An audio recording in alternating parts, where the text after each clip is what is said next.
भोगा हो, सेवन किया हो और उसकी वृद्धि हुई हो, एक भी नहीं। उसका कंजूस मन कहता है कि इस द्रव्य से मैं धनी हो जाऊंगा। कभी भी दूसरे के द्रव्य से धनी कोई नहीं होता। संसार में जितने भी धनी हुए हैं अपने ही पुण्य के माध्यम से धनी हुए हैं, दूसरे के माध्यम से धनी कोई हो ही नहीं सकता। तो यहाँ पर बता रहे हैं कि जो व्यक्ति पूजा के दान के द्रव्य का वर्ण करता है वह पुत्र से रहित निसंतान होता है, कलत्र स्त्री से रहित होता है। स्त्री प्राप्त नहीं होती, प्राप्त हुई तो मृत्यु को प्राप्त हो गई, वियोग हो गया, छोड़ करके चली गई, अस्वस्थ है तो उसे सुख नहीं मिलता। या शादी भी की, 1 2 3 कई शादी की, फिर भी संतान की प्राप्ति नहीं हुई। दरिद्रता उसके घर में वास कर लेती है, स्थायी टिक जाती है, उसे छोड़ करके नहीं जाती। जो धर्म का द्रव्य भक्षण करता है, पूजा का दान का द्रव्य भक्षण करता है, दरिद्रता निधनता उसके साथ स्थायी रूप से चिपक जाती है, उसे छोड़ती नहीं। ऐसे अनेक उदाहरण हमारे भी संज्ञान में हैं जिन्होंने मंद के द्रव्य का किसी भी तरह से भोग किया है। तो व्यक्ति निस्संदेह पहले बहुत संपन्न थे, ग्राम में, नगर में, कस्बे में उनका नाम था, इसीलिए लोग उन पर विश्वास करते थे। और विश्वास करने के साथ साथ में मंत्र का द्रव्य भी दे दिया, अब संभालो, व्यवस्था बनाओ। लोग अपना द्रव्य उनके पास रख देते थे, किंतु उनकी नीयत खराब हुई, उनका भाव बदला और उनके मन में पाप का विचार आया। मंत्र की द्रव्य को अपने काम में लेने लगे, मंदिर की वस्तुओं को अपने काम में लेने लगे, चाहे मंदिर की टेबल हैं, चाहे मंदिर की चौकी हैं, मंदिर की चटाइयाँ हैं, मंदिर की और भी कोई सामान है अपने काम में लेने लगे। मंदिर में काम चल रहा था, यहाँ तक कि बांसवल्ली भी अपने काम में लिया, या मंदिर का सामान पड़ा था अपने काम में लगा दिया, नष्ट हो जाएगा, चलो मैं अपने काम में ले लेता हूँ, तो उसका पैसा भी नहीं दिया। या बैंक में पैसा रखा था, निकाल के अपने काम में लगा लिया, बाद में दे दूँगा, बाद में देने लायक अवस्था ही नहीं बची। इतना व्यापार में घाटा लगा, इतना घाटा लगा कि स्वयं के पेट भरने के लाले पड़ गए, मंदिर का कहाँ से चुका। तो ऐसे कई उदाहरणों का नाम नहीं लिया जा सकता। तो महानुभाव आचार्य भगवान कुंदकुंड स्वामी जी यहाँ कह रहे हैं कि वह व्यक्ति पंगु लंगड़ा होता है, जिसने मंदिर के द्रव्य का भक्षण किया है, एक्सीडेंट हुआ, पैर कट गया या हाथ कट गया, या वह बहरा हो गया, सुनाई नहीं पड़ता, या अंधा हो गया, या गूंगा हो गया। ये अवस्थाएं भी व्यक्ति को क्यों प्राप्त होती हैं? बिना स्वयं के पाप कर्म के उदय के जीवन में कभी ऐसी अवस्था प्राप्त नहीं होती। और ऐसी अवस्था को देने वाला पाप तभी बंधु को प्राप्त होता है जब व्यक्ति धर्म का द्रव्य भक्षण करता है। ऐसा आचार्य कुंदकुंड स्वामी जी ने कहा कि धर्म के द्रव्य को भक्षण करता है, चाहे किसी भी प्रकार का द्रव्य हो, उसने जो भक्षण किया तो निस्संदेह वह व्यक्ति ऐसी अवस्थाओं को प्राप्त हुआ। इस प्रकार इस गाथा का अर्थ हुआ। द्वितीय गाथा यहाँ पर आप देखते हैं। तो जाति यानी खोटी जाति को प्राप्त करता है, यानी उसका जन्म ऐसा नहीं है कि एक जन्म में ही दुख होकर के वह उससे मुक्त हो जाए, तो वह अन्य जन्मों में भी अनेक दुखों को प्राप्त करता रहता है। ओम नमः जवली पंच परमेष्ठी भगवान की, परम पूज्य आचार्य गुरुदेव श्री धन्य महाराज की, अहिंसा में विश्व धर्म की, आचार्य वसुमती महाराज की जय, आचार्य संघ की जय। जैनम जयतु शासनम विश्व कल्याण कारकम। उपस्थित पुण्यात्मा महानुभाव आचार्य भगवान कुंदकुंड स्वामी जी इस गाथा नंबर 34 के माध्यम से भी उसी बात को और कह रही हैं कि जो पूजा के लिए निश्चित किया गया द्रव्य या दान के लिए निश्चित किया गया द्रव्य उसे ग्रहण करता है, भक्षण करता है, सेवन करता है, उपयोग में लाता है, चाहे स्वयं का द्रव्य है चाहे दूसरे का द्रव्य है, वह व्यक्ति जीवन में कभी इच्छित फल को प्राप्त नहीं करता। कदाचित पुरुषार्थ करके उस फल को प्राप्त कर भी ले तो नियम से उस द्रव्य को भोग नहीं पाता, उसका शरीर अनेक व्याधियों का घर बन जाता है। इस बात को यहाँ पर कहती हैं इच्छित फलम न लभ्यै, इच्छित फलम न लभ्यै, जय लभ्यै सोण भुंजति लियदम, जद लभ्यै सोण भुंजति लियदम, बाहिर मायारोसो, बाहिर मायारोसो,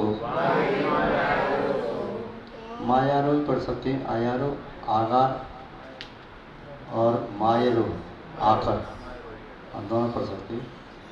पूया दानाय दवहरो, पूया दानाय दवहरो, हाँ पढ़िए।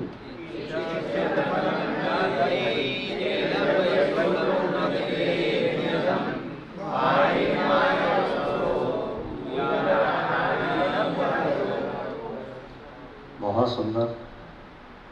पूजा दानाई दब्बरो, जो पूजा और दान के द्रव्य का अपहरण करता है।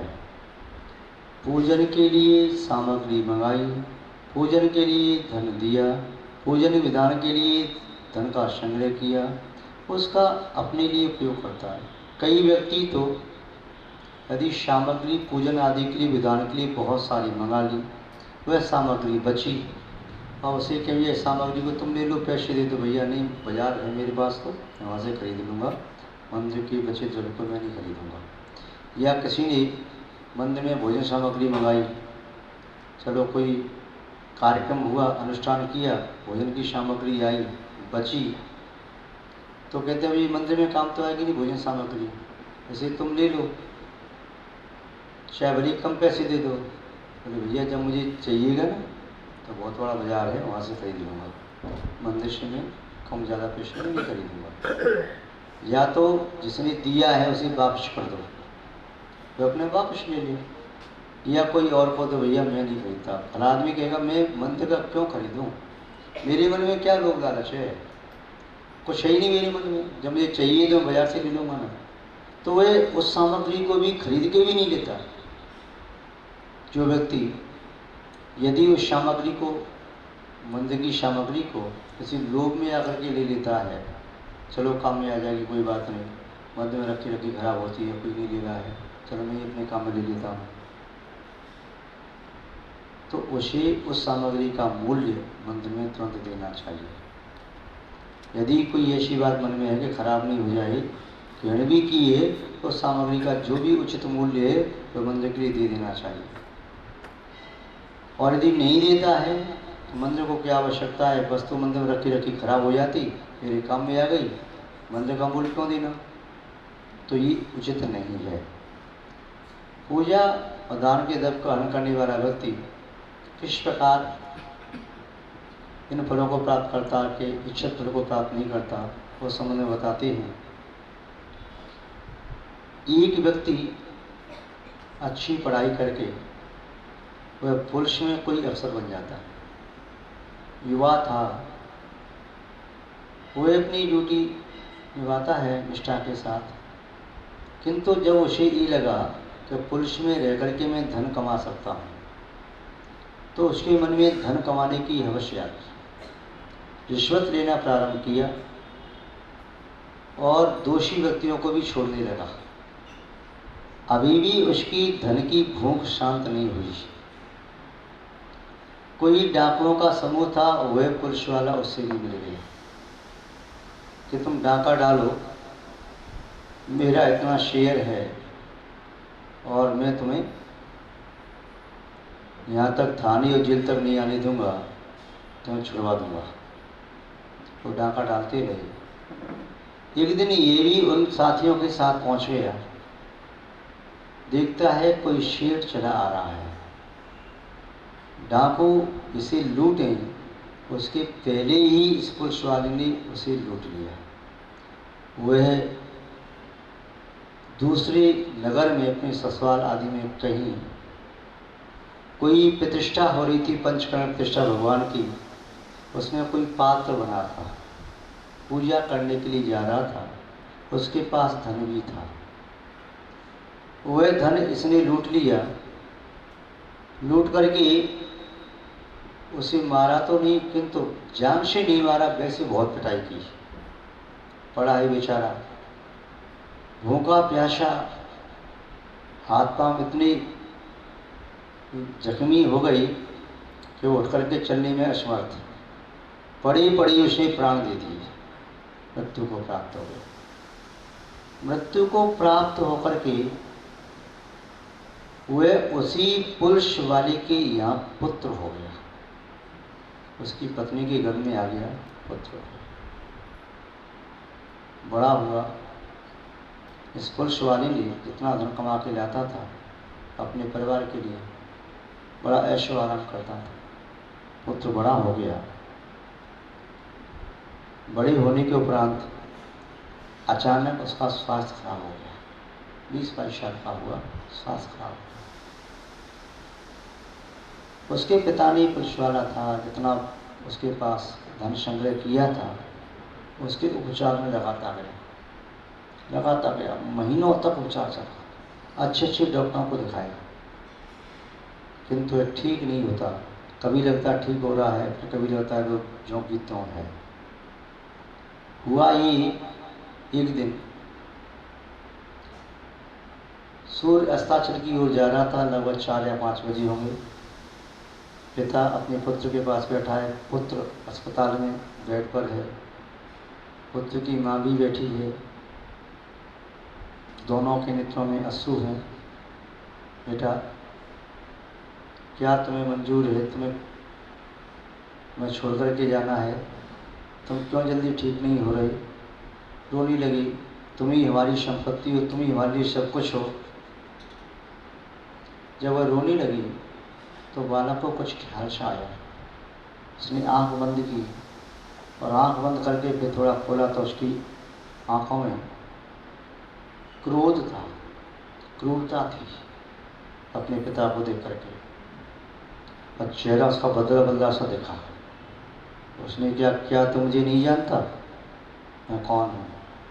उसे जाति क्षण हो गया। मैं वही सेठ हूँ जिसका धन तूने आज से 20-22 साल पहले लूटा था। मैं अपना बदला लेने के लिए यहाँ पर आया, और तू क्या सोचता है कि तेरे पाप का अंत ऐसे ही हो जाएगा? अभी तो मैंने अपना धन वसूल किया है, जितना तूने लूटा था उतना तो मेरा वसूल हो गया औषधि के माध्यम से। अब मैं जाता हूँ, किंतु अभी तेरे पाप का अंत नहीं आया।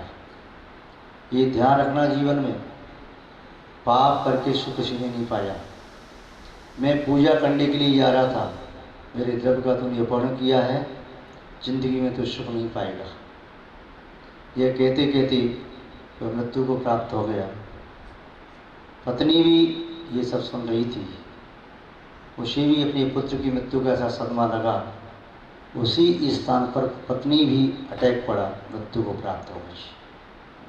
पुत्र पत्नी दोनों अपनी जीवन लीला को बैठी थे। वे दोनों की मृत्यु में संस्कार दोनों के भी एक साथ पागल जैसा हो गए। लोग उसके पागलपन पर हंसते थे। उसका धन क्या पापपन को दे आया, कुछ तो पुत्र की बीमारी में चला गया, कुछ धन और नष्ट हो गया। जो लोग उससे ले गए धन लौट करके वापस नहीं आया। उसके शरीर में, पूरे शरीर में कुष्ठ रोग हो गए। वह अन्य अन्य रोगों का शिकार बन गया। और वह पड़ा है अपने घर में कोई झाड़ू लगाने वाला भी नहीं, उसे भोजन बनाने वाला नहीं। उसकी इंद्रियां शिथिल हो गई, कानों से सुनाई नहीं पड़ता, आंखों से दिखाई नहीं पड़ता। पहला इसका अटैक पड़ गया, स्पष्ट बोल नहीं पाता, आ करके रह जाता है, हाथ पांव चलती नहीं। कभी स्मृति आती है कि मैं जब जवान था, पुलिस में भर्ती था, तो मैंने वह धन छीना था, मैं बेईमानी का धन लेता था, मैं चोरी करवाता था, डांटी में मेरा शेयर था, और वह व्यक्ति पूजा के लिए धन लेकर के जा रहा था, मैंने उसको लूटा। वह कह कर के गया, मैंने उसके द्रव्य को लिया। हे भगवान, मेरी कौन सी गति होगी? कभी ऐसा पश्चाताप होता तो कभी कहता भगवान तू अन्यायी है, तो निर्दयी है, संसार में सभी लोग तो ऐसा करते हैं, भगवान को गालियाँ देने लगता। कभी गाली स्पष्ट नहीं निकलती किंतु भाव उसके खराब होते थे। उसका परिणाम ये हुआ, वह आर्त रौद्र ध्यान के साथ मृत्यु को प्राप्त हुआ। आर्त रौद्र ध्यान के साथ मृत्यु को प्राप्त करके वह कोई सुगति में तो जाएगा नहीं। कोई सोचे ऐसी अवस्था मृत्यु को प्राप्त करके देवगति में पहुंच जाए, विदेश क्षेत्र में जाकर के अपना कल्याण करने वाला हो जाए या भोग भूमि पहुंच जाए, तो ऐसा व्यक्ति अनुमान तक कहा जा सकता है वह दुर्गति का ही पात्र है। यही बात यहाँ पर कह रहे हैं कि इच्छित फलम ललभ्यति। व्यक्ति जो इच्छा करता है उस फल की प्राप्ति नहीं होती पूजा के द्रव्य का अपहरण करने से, दान के द्रव्य का अपहरण करने से। कभी भी जीवन में इच्छित स्वजन का सानिध्य नहीं मिलता, परिजन का सहयोग नहीं मिलता, पर्याप्त धन उसे नहीं मिलता, साधन सामग्री नहीं मिलती, उसे आरोग्य नहीं मिलता, सुख शांति उसे नहीं मिलती। इन सब से वह रहित हो जाता है। कदाचित वह खूब परिश्रम करके, खूब मेहनत करके यदि धन इकट्ठा मिले तो शरीर में इतने रोग हो जाते हैं, बाहिर माया, उसका शरीर व्याधियों का आकार घर बन जाता है। डायबिटीज हो गई, डॉक्टर ने कह दिया यदि तुमने मीठा खाया, चोरी से छुप करके कैसे भी खाया, तो मीठा खाते समय सोच लेना कि मैं अपनी किडनी खराब करना चाहता हूँ, किडनी फेल हुई, जीवन गया। इसलिए ये प्रयास करना कि सपने में मीठा भी ना खा लो। अब तो मीठा तुम्हें छूना ही नहीं है।